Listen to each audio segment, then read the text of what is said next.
Jai Shri Krishna, good morning my dear students. Today's WebSM was well conducted by just 3 students of class 5, Kaushiki, Rudra and Yuyutshu.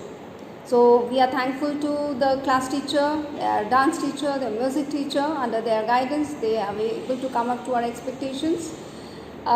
Today's WebSM on theme Janmashtami, to make you aware why we celebrate this. See, we have to understand the purpose of the birth of Lord Krishna. Each stage of his life cycle teaches us something, and it teaches us the true essence of life, the bonds, the relationship that we must develop with others, and there has to be a purpose of our life, what we have come here for, and what we have to do, how we have to do. Each and everything has been beautifully explained by Lord Krishna, and it was well noted down, penned down in the form of Bhagavad Gita. Bhagavad Gita has many chapters. It has 700 shlokas, which was conveyed very nicely by Lord Krishna at the time when Arjun was very much depressed and not knowing what to do. He had given up and he had laid down his weapons and decided not to go for a battle with his own cousins.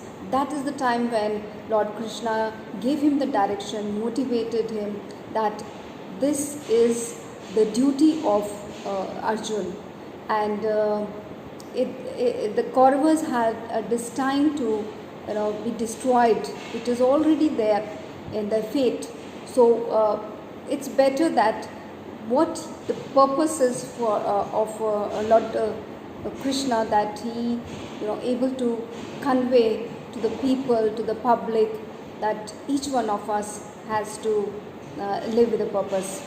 So his relationship with Mother Yashoda, his relationship with Balram, his relationship with Sudama, his friend, then his relationship with Radha, his relationship with Draupadi, who is Muhboli Behen, then his relationship with his cousins Kauravas and Pandavas, mainly Arjun, and many more people were there in his life, and how he spent his life with each one of them. He was also fond of Makhan, that is why he was known as Makhan Chor.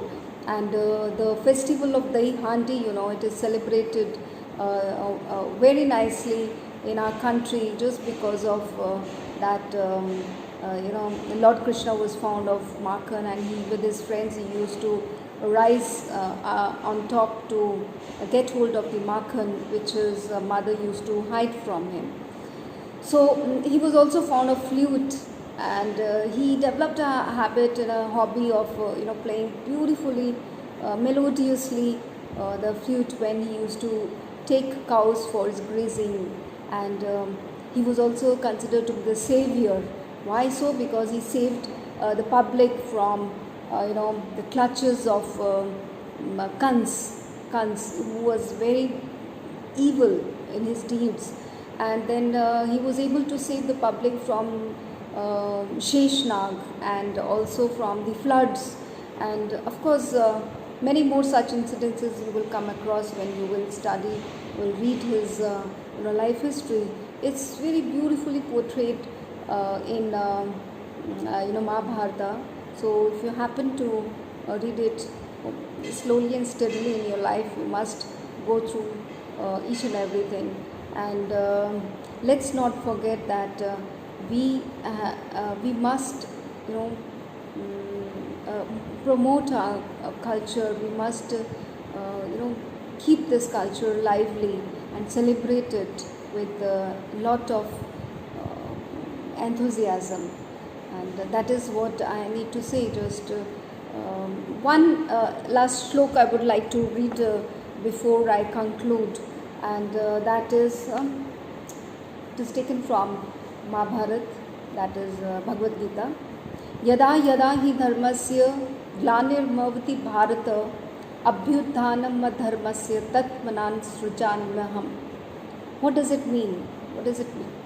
It means that whenever there is a decay of righteousness, O Bharat, and there is rise of unrighteousness, then I manifest myself. That is the time when I take birth. When there is injustice on the earth, that is the time when I take birth. So let's not forget that we have to live in peace and harmony with each other. So here I conclude, and God bless you, my children. For before we move again, let me wish you once again Happy Janmashtami. Jai Shri Krishna.